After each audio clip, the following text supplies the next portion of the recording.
Okay, so I wanted to go over one of the main themes you'll see in the problems from this chapter, and this usually involves individual particles, or particles one at a time, interacting with some kind of combination of electric and magnetic fields. So, for example, suppose I've got a source of particles here, and there is near the particles somehow a charged plates or something that produces a difference in potential. Let's imagine for the moment they're positively charged particles. So I'll make this plate positively charged and this plate negatively charged. You can think of this as a pair of capacitor plates or some other configuration.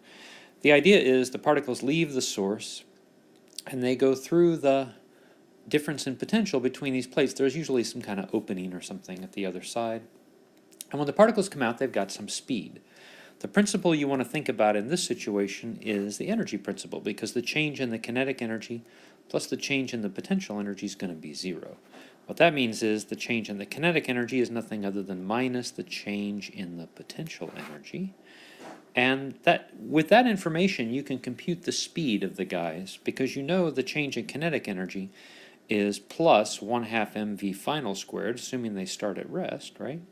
And the change in the potential energy is minus q times the change in the potential. Well, if we're going from plus to minus, the change in potential is negative, so this is going to end up being a positive quantity, which makes sense. So you can solve this expression to find the speed of the particles as they move out of that region.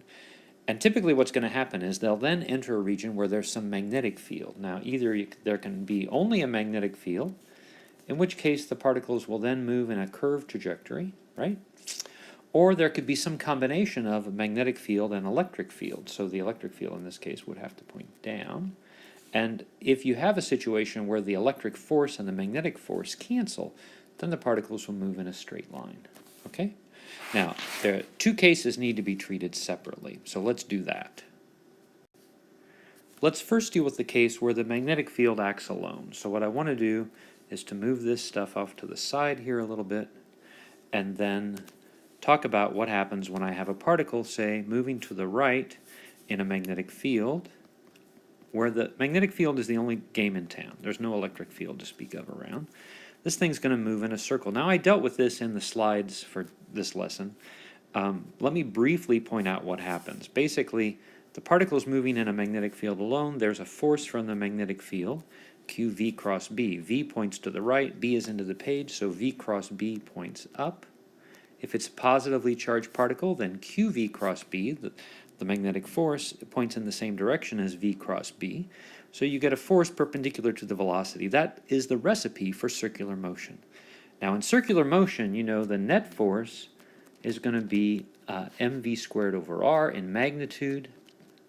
So all we have to do is to put in the magnitude of the magnetic force, which of course, since V is perpendicular to B, VB sine theta will simply be V times B. So the magnitude of the net force is going to be QVB.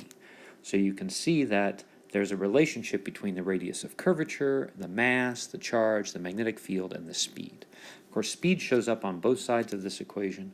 So you can see that, for example, if you want to know the radius of curvature, you could solve for r, and you'd get mv over QB, something like that. Anyway, you can solve for any one of these guys depending on which ones you know exactly. So that's that idea. The other idea is what happens if there's an electric field and a magnetic field acting together. In that case, we've got a particle moving to the right with the speed v. We've got a magnetic field, say, pointing into the page. That would produce a magnetic force pointing up, just as before, QV cross B. But this time, if we want the thing to move in a straight line, there must be an electric field that points down, which produces a force that's equal and opposite. The electric force, of course, is Q times E. So in order for this thing to have no net force, the magnitude of V cross B and the magnitude of E must be the same, so the forces cancel. So I get VB equals E in order for that guy to work. And so you see that's a velocity filter with a velocity equal to E divided by B. And that's that idea.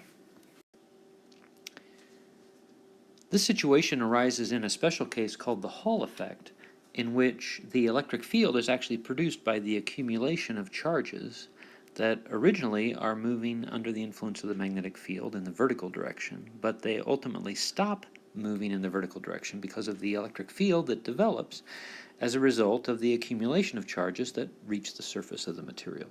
We'll talk about that in class, but I just wanted to point out that that's really just a special case of this same scenario. All right, that's it.